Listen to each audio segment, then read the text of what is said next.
Hello, everyone. Welcome to Skeptic's Guide to Investing. Today, Clem Miller and I are going to try to cover some of the news around Ukraine and what's going on with negotiations. I, being a skeptic, am a little bit concerned that this is just delay tactics on Putin, and I see that there's still attacks going on.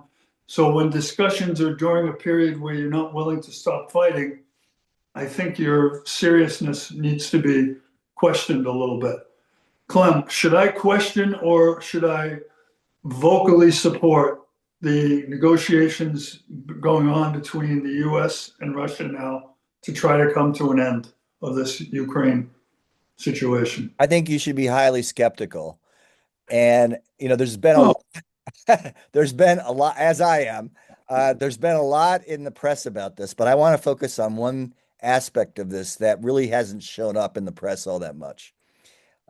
It's clear that the US, especially Trump and Witkoff, think that Russia is going to be a gold mine for US business if this war ends. And they are thinking that it'll be, that they're going to be opening up a lot of doors. It's because the fellow that in Russia whom they're most closely working with is a guy named Kirill Dmitriev, and he is the head of their Russian sovereign wealth fund. And so he understands business and finance and can, present things in a kind of finance and investment kind of perspective. So obviously, they're pointing to things like the energy sector, the mining sector, as areas where Russia can offer possibilities for U.S. business. In fact, U.S. business, European business, were heavily involved in Russia prior to the invasion of Ukraine. For example, Exxon and Chevron, Shell, Total, all were involved very heavily in Russia prior to the invasion, and then with sanctions and reputational issues and so on, they pulled out. And certainly, Russia could, stand to use some technological and financial infusion to try to get that going, which is obviously what Putin and Dmitriev are trying to do. They'd love to have U.S. companies back in, which would imply getting rid of sanctions, but without doing much in the way of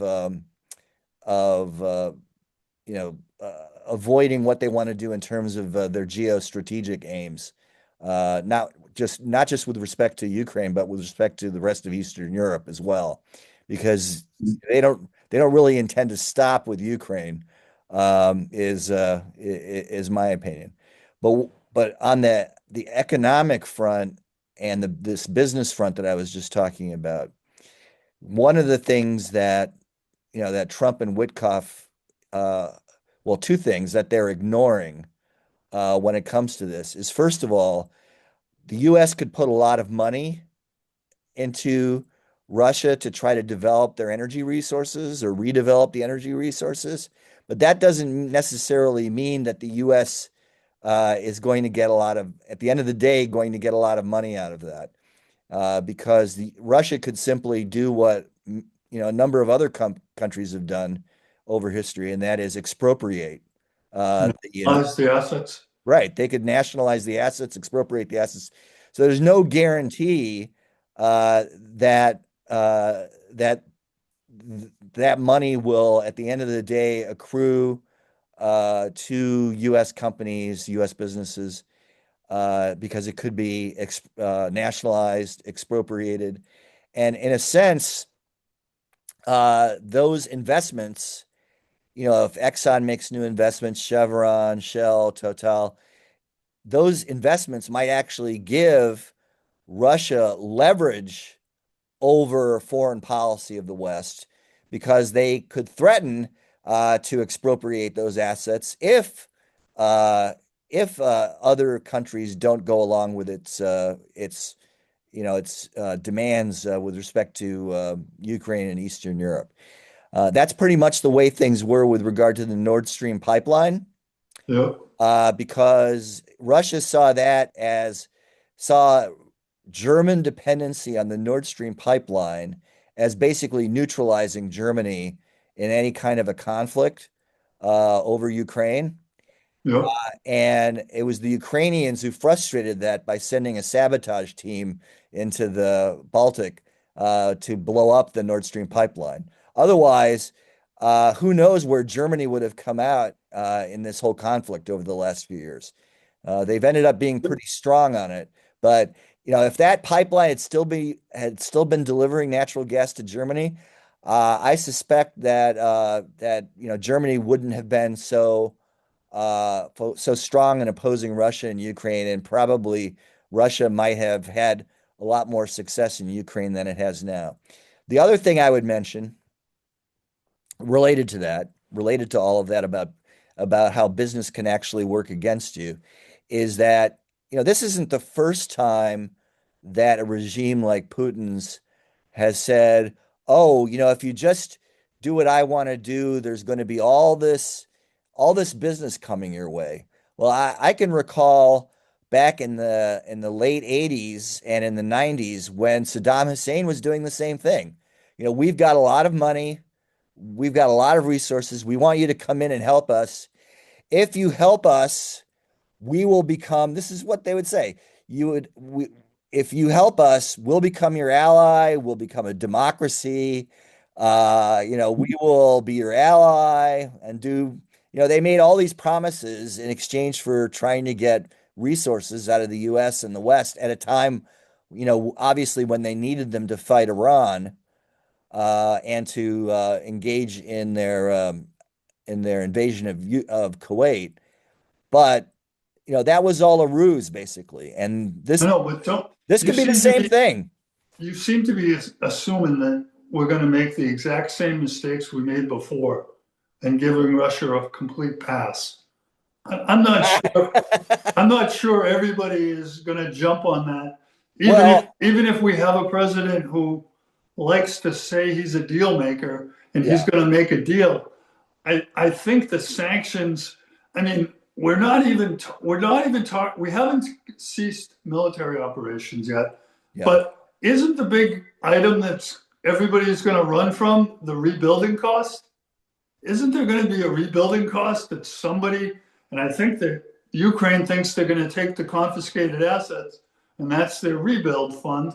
Yeah. But I think that the international courts might decide that some of that money is, but I'm not sure that the big issue that needs to be resolved, rebuilding, has even been brought up yet. So the fact that you're already dropping sanctions when nobody's done anything about rebuilding, I think it's very nice of you to talk about things like that, but that's not happening, Clint. I'm just not seeing it. You don't think they're going to drop sanctions? You don't think that Trump, if they don't pay for Trump and Witkoff, look, the Russians want the U.S. to drop sanctions. They want Europe to drop sanctions, and but are they going to give the money to rebuild Ukraine? Of course not. Well, I mean, okay, and there's even a question. You're jumping to one side without seized money. This money that has been seized, right? Russian reserve assets, essentially, that are in Western banks. This money that has been frozen, let's call it frozen. Whether that gets applied, whether that gets applied to reconstruction in Ukraine, I think remains to be seen. I mean, the Russians are going to say, well, what about us? We've had assets that are destroyed, and since they're claiming the Donbas region, and they're in Crimea, they might say, well, we want some of this money to go for rebuilding Donbas and Crimea, given the damage that Ukraine has done to us. Yeah, I mean, I think we're in the baseball terminology, we're still warming up. I don't think we're even in the early innings. I think in order to be in the early innings, we'd have to have a ceasefire. So yeah, exactly. I think we're, all of this is really just posturing. Yeah, and Steve, this isn't just about Ukraine. You have, Russia playing games in Poland and in Romania and in Yep. the Baltics. There are drones that are Finland, flying around. There have Finland been, is, yeah, what? isn't Finland also a big hotspot? Yeah, Finland. I mean, along that whole eastern border, there have been, not land incursions, but there have been, uh, what uh, what folks call hybrid warfare, right? Which is sort of a combination of all sorts of things, but includes cyber attacks and drone attacks and other things that like snipping cables and undersea Yeah. cables. I mean, I agree that there is a growth scenario here where we say, hey, lower oil prices worldwide, good for the worldwide economy, good for GDP. Let's try to get everybody back to the table and get something done. But I still believe we've got a lot of mountains to climb. I mean, the Yeah. minute you go over one mountain and talk about first agree on whether Donbass is or isn't in play. I kind of believe it's in play, and I think it will be lost because I think the argument that it's been a part of the Ukraine when they've been fighting since 2016 there, I don't think it's really been part of the Ukraine. I think it's been a contested area for a long time. Right. But you don't, I mean, the answer, Steve, is to freeze the current lines. That's the answer. Freeze Freeze the the current, current lines that like where they Russia are is right in. now between Russia and Ukraine on the battlefront, freeze those battlefront lines right now. That's the answer Okay. to the question. What If we Russia do that, wants, they're going to get to Donbass. well, Donbass, 85% of Donbass is already occupied by Russia right now. I agree. That's Uh, what I'm saying. Putin I don't wants think they're going that. to even give Putin, up Donbass. Putin wants that. No, they're not. Putin and I Well, think then Ukraine. you're giving it to them. I don't think Ukraine really wants it back either. I mean, ideally, but I think they've acknowledged that 85% is lost. The question is the remaining 15%. You might think, well, gee, it's only 15%, right, of Donbass. The Russians want it back, but one of the reasons they want it back is because Ukraine has defensive positions, weaponry, and all sorts of stuff, defensive lines that are in that 15%. So if Ukraine gives up that 15%, there's going to be a big hole in their defenses. Right. And so that's why they're not willing to give up that 15%. So I think the obvious solution to this is freeze the front line, have a ceasefire, freeze the battlefield where it is now, and on this very important question of which folks kind of refer to as security guarantees, right? The answer there is to put European forces on bases in Ukraine, back from the front lines, maybe 50 kilometers or so, 100 kilometers back from the front lines, but nevertheless have them in there as a deterrent force against further invasion. And But doesn't that violate NATO? If they're not a NATO member, how could the NATO no, it troops? doesn't violate NATO. NATO countries had forces in Afghanistan, and Afghanistan's not a NATO country, right? So Okay. it doesn't matter where you deploy them. And even if Ukraine is not part of NATO, uh, and and NATO says, well, we're not going to get all of NATO involved, there could be a quote coalition of the willing, quote unquote, like there was in the Iraq War, Yep. who sets up these bases. So, for example, Britain might go in there, France might go in there, um, and Denmark might send forces there. They've been pretty strong on this, so they might send forces in to create bases. You think the US would send troops? I don't, not under Trump, I don't think, right? But they might offer some, US might offer some form of air support or, providing weaponry or whatnot. But I think, I think there has to be something more than just saying, oh yeah, we'll come to Ukraine's defense. There has to be actual troops on the ground. This whole idea of just saying, okay, the Western countries guarantee Ukraine's defense without putting troops on the ground is ridiculous because that's actually happened twice before, and Russia violated Ukraine both times that there were these guarantees. No, I agree. I agree it needs to go to some point where there is some international force that maintains. But then the next question is, okay, how do we rebuild? What do we do with sanctions? Do we rebuild 25% and then reduce 25% of the sanctions? I don't know how we do this in a way that's going to motivate Russia to get it done, but not motivate them to basically position themselves as a on the doorstep waiting to do more actions. Because I don't think anybody wants to set this up and see this done again, in 2 years or 3 years, right? I mean, Europe has a habit of saying they're never going to allow, the violation of one of their, even associate members' borders, but they allowed Crimea to exist for how many years before they did anything. Yeah. I don't see how the honesty in this group and the integrity. I mean, I don't know about Germany's new, is the leadership in Europe changing such that now the Ukraine is viewed differently than it was when it started 3 years ago? And I guess I'd say, was Merkel still around when this started?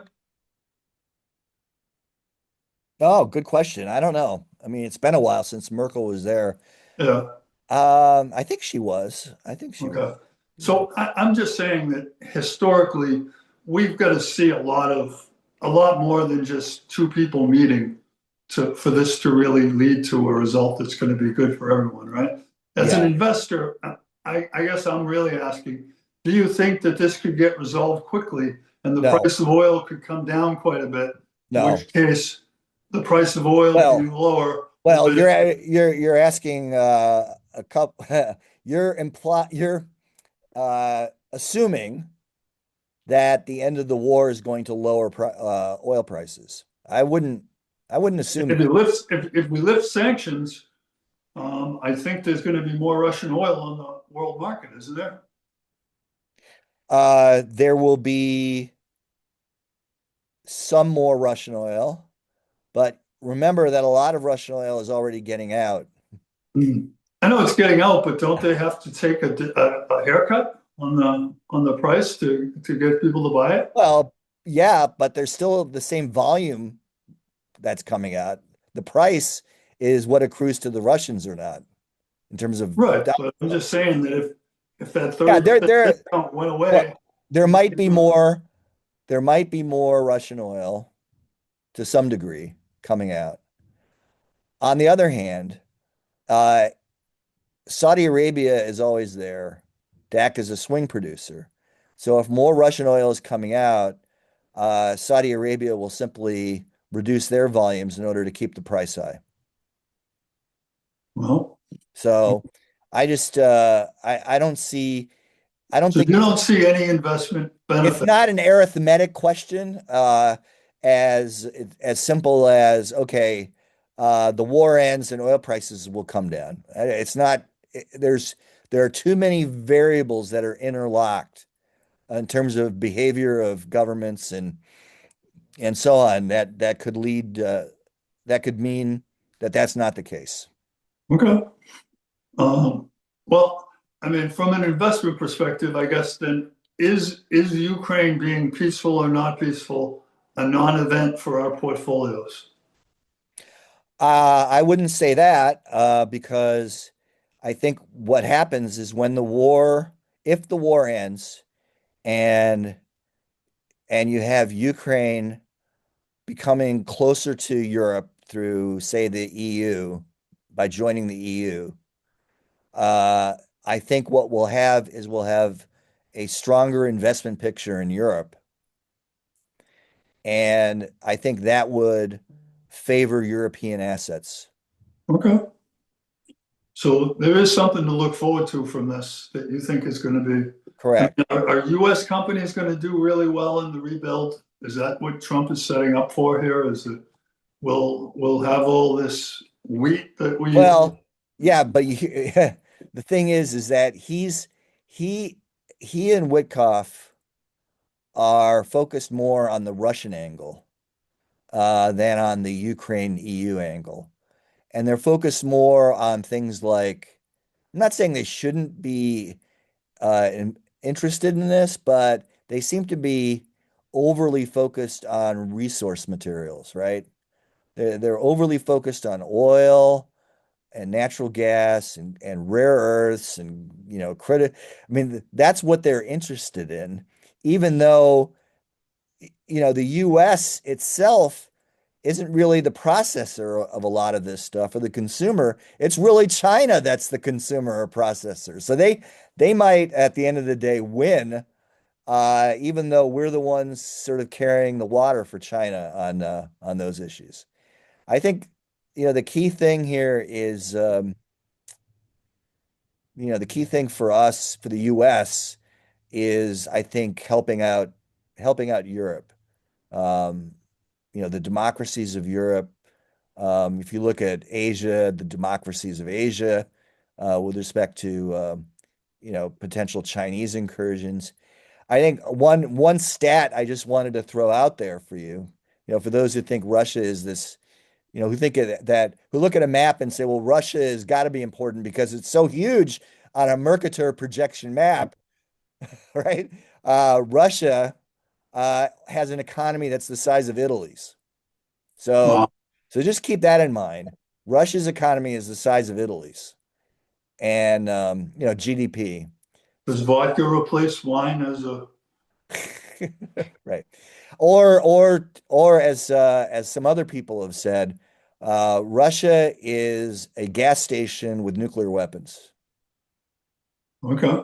So, those are ways to look at Russia. And I think that, to think of a partnership with Russia as being some kind of huge economic partnership uh, is crazy, is really crazy. We should be a part of the Trans-Pacific Partnership, which Trump pulled out of. We should be a part of a European partnership, building on what Canada and the EU are doing. We should be a part of that. But instead, to play footsie with Putin in Russia is just ignores modern economic reality, in my opinion. Okay. I think we want to probably stop there. I think the process of going through this with Wickoff and Putin and the various people in this, I still think is only a partial. We're in the early stages. I don't think we're really serious because we're not bringing Germany and NATO and other people to the table because I don't think this is a U.S. and Russia thing. I think this is really a European thing in Yeah. which we are on the fringes of. And so the fact that we've injected ourselves in there, whether it's to get a Nobel Peace Prize or whether it's to sincerely try to end violence in that area, I tend to think it's for the Peace Prize. But I me being mean, a if skeptic, if if it were really about trying to settle peace, why are we on the verge of war with Venezuela? I think that just like everything else, we want to try to me, it looks like we're going back to the Teddy Roosevelt kind of walk quietly, but carry a big stick. We want to have that big stick and take it out and lash at people occasionally, but I don't know if that's really foreign policy as much as it is foreign intimidation. So Yeah. I believe that these things all come back, and there is a global karma, and when you violate the karma, which Russia did with the Ukraine, I think they've created animosity and hatred that is going to last in those citizens of the Ukraine who will remember what Russia did and not forget. And I think overall, the situation really needs, a good quiet period to really get to a place where we can make decisions about what's going forward. So Thank you, everybody, for listening to Skeptic's Guide. We appreciate you. We want to wish you the best this holiday season, and we hope you enjoy what you do. If you like what you're doing, what we're doing, then please let others know, and let's try to do more that are things that you enjoy. So be good, everyone. Thanks. Thank you.